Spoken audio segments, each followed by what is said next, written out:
15 ବର୍ଷର ପିଲାଟିଏ ଏମିତି କ'ଣ ହୋଇଗଲା କି ତାକୁ ସାଙ୍ଗେ ସାଙ୍ଗ ଆଇସିୟୁରେ ଭର୍ତ୍ତି କରିବା ପାଇଁ ପଡ଼ିଥିଲା ଏବଂ 20 ଘଣ୍ଟା ମଧ୍ୟରେ ତାକୁ ପାଖାପାଖି 9 ଲିଟରର ଫ୍ଲୁଇଡ଼ ଚଢ଼ାଇବାକୁ ପଡ଼ିଥିଲା।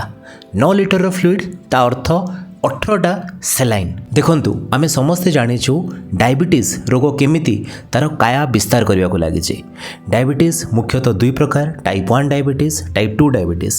ଟାଇପ୍ 1 ଡାଇବେଟିସ୍ ଯେଉଁଟା ମୁଖ୍ୟତଃ ୟଙ୍ଗ ପିଲାମାନଙ୍କଠାରେ ଦେଖାଯାଇଥାଏ ଏବଂ ଏହି କଣ୍ଡିସନରେ କ'ଣ ହୋଇଥାଏ ନା ଆମ ଦେହରୁ ପେନକ୍ରିଆଜରୁ ଯେଉଁ ଇନ୍ସୁଲିନ୍ଟି ବାହାରିଥାଏ ଯାହା ଆମ ଗ୍ଲୁକୋଜକୁ କଣ୍ଟ୍ରୋଲରେ ରଖିଥାଏ, ସେହି ଇନ୍ସୁଲିନ୍ ଫର୍ମେସନ୍ ହିଁ ହୋଇପାରିନଥାଏ। ସେଥିପାଇଁ ଗ୍ଲୁକୋଜର ମାତ୍ରା, ସୁଗରର ମାତ୍ରା ଦେହରେ ବଢ଼ି ଚାଲିଥାଏ ଏବଂ ରୋଗୀକୁ ବାରମ୍ବାର ଇନ୍ସୁଲିନ୍ ସବୁଦିନ ନେବାକୁ ପଡ଼ିଥାଏ। କିନ୍ତୁ ଏଇ ଯେଉଁ ପିଲାଟି ଅଛି ତା ଦେହରେ ଟାଇପ୍ 1 ଡାଇବେଟିସ୍ ଥିଲା ଏବଂ ସେ କଣ୍ଟିନ୍ୟୁଅସଲି ଇନ୍ସୁଲିନ୍ ନେଉ ମଧ୍ୟ ଥିଲା।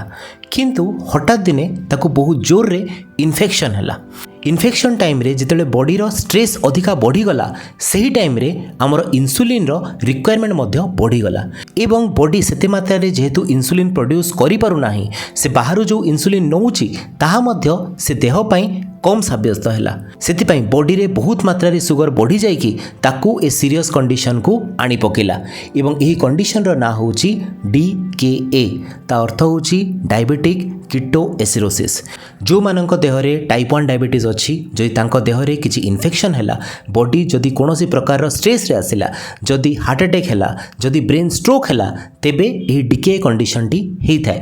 ଏଥିରେ କ'ଣ ହୋଇଥାଏ ନା ଆମ ଇନ୍ସୁଲିନ୍ର ରିକ୍ୱାରମେଣ୍ଟ ବହୁତ ମାତ୍ରାରେ ବଢ଼ି ଯାଇଥାଏ। ତାହା ସହିତ ଯେଉଁ କାଉଣ୍ଟର ରେଗୁଲେଟରୀ ହର୍ମୋନ୍ ଅଛି ତାହା ମଧ୍ୟ ବହୁତ ମାତ୍ରାରେ ବଢ଼ି ଯାଇଥାନ୍ତି ଏବଂ ସେଥିପାଇଁ ଦେହ ବହୁତ ମାତ୍ରାରେ ଡିହାଇଡ୍ରେଟେଡ୍ ହୋଇଯାଏ ଏବଂ ଦେହରେ ପାଖାପାଖି 10 ଲିଟର ପର୍ଯ୍ୟନ୍ତ ଫ୍ଲୁଇଡ଼ର ଆବଶ୍ୟକତା ପଡ଼ିଥାଏ। ଏହି କେସ୍ରେ ତାକୁ ବହୁତ ମାତ୍ରାରେ ଫ୍ଲୁଇଡ଼ ଦିଆହେଇଥିଲା, ତା ସହିତ ତାକୁ ରିକ୍ୱାରମେଣ୍ଟ ହିସାବରେ ଇନ୍ସୁଲିନ୍ ଦିଆହେଇଥିଲା। ତାପରେ 2ରୁ 3 ଦିନ ପରେ ପେସେଣ୍ଟଟି ଷ୍ଟେବୁଲ୍ ହେଲା ଏବଂ ନର୍ମାଲ ହେଇକି ଘରକୁ ମଧ୍ୟ ଯାଇଥିଲା।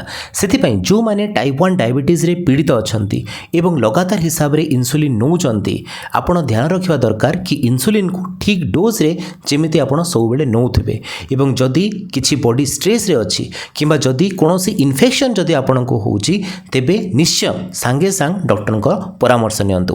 ଧନ୍ୟବାଦ।